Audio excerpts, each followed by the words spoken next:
श्रद्धा intermediate college कचनार राजा तालाब वाराणसी।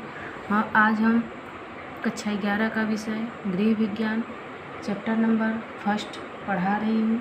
उसमें कुछ टॉपिक हमने बता दिया था। अब उसी के आगे हमारा अगला टॉपिक है कोशिकाओं का वर्गीकरण, कि कोशिकाओं का कितने भागों में बांटा गया है, कोशिकाओं को कितने भागों में बांटा जा सकता है। तो इसमें देखिए, कोशिकाओं के आकार, प्रकार तथा कार्य विभिन्न होते हुए भी उनकी मूल रचना एक समान होती है। विभिन्न आकारों के आधार पर कोशिकाओं को निम्न प्रकार वर्गीकृत किया जा सकता है। जैसे कि है हमारी कोशिकाओं, जैसे हमारी जो शरीर की रचना है वह किस प्रकार से कैसे कैसे मतलब कि बनी हुई है। ठीक है, कि हमारे शरीर की जो रचना है, जो आकार है, वह किस किस प्रकार से बनी हुई है। पहला है रक्त कोशिकाएं। रक्त कोशिकाएं गोल आकार की होती हैं। मुंह की श्लेष्मिक झिल्ली की कोशिकाओं का आकार भी कुछ गोल होता है। रक्त कोशिकाएं दो प्रकार की होती हैं, श्वेत तथा लाल। यानी एक मतलब कि जो हमारी रक्त कोशिकाएं होती हैं वह दो प्रकार की होती है, एक श्वेत होता है और एक लाल होता है। तो देखिए, इसमें जो हमारे जो इनका जो आकार होता है, यहाँ पे देखिए फिगर में है कि यह हमारा मतलब कि यह इसका आकार कैसा होता है, गोल आकार होता है।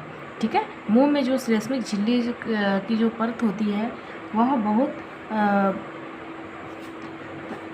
झिल्ली जो होती है वह इस प्रकार की होती है कि वह अनियमित आकार की भी होती है। इसका भी कोई गोल होती है लेकिन इनका कोई आकार निश्चित नहीं होता है।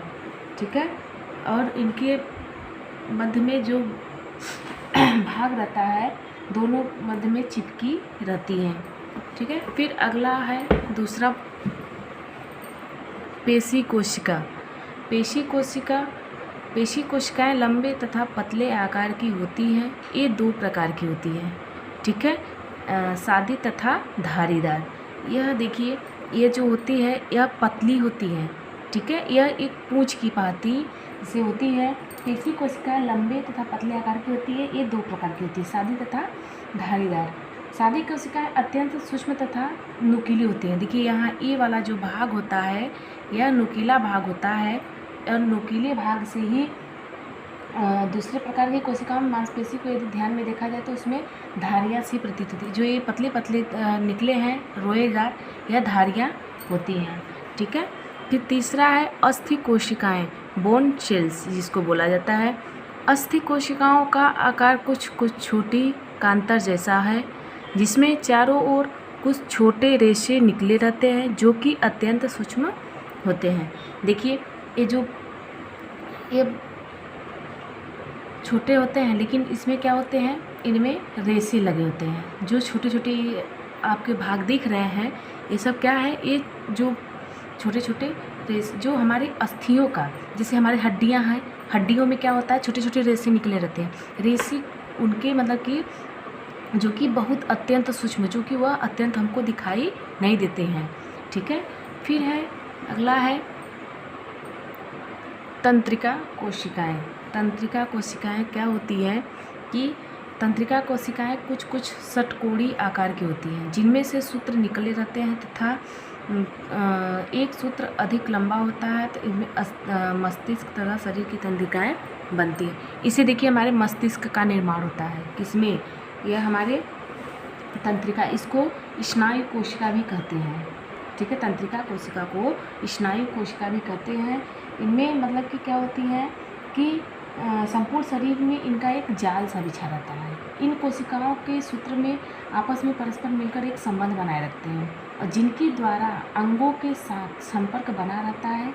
और इन सूत्रों द्वारा ही क्या किया जाता है, मनुष्य देखने, सुनने, सोचने व समझने की क्या इसमें क्षमता रखता है।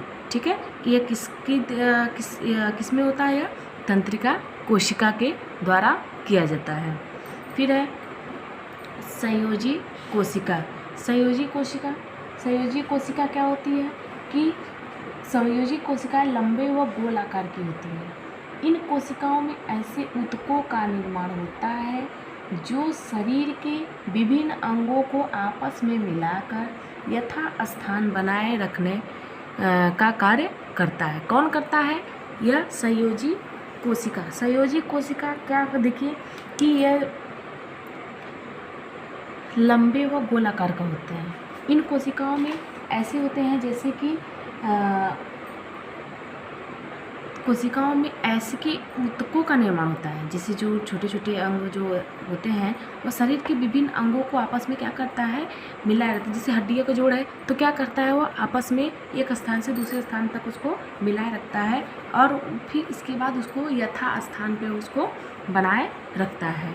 ठीक है, तो देखिए इसमें हमने आप लोगों को चारों पांचों पॉइंट यानी मतलब हेडिंग के तौर पे लिखवा दिया है।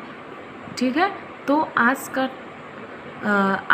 का बस मेरा टॉपिक केवल इतना ही है कि इसके बाद संयोजी कोशिकाएं के बाद अब हम अगला टॉपिक हम अगले दिन स्टार्ट करेंगे। जो भी कुछ नहीं आपको इसमें समझ में आया तो उसको हमको ठीक है बताइएगा। ठीक।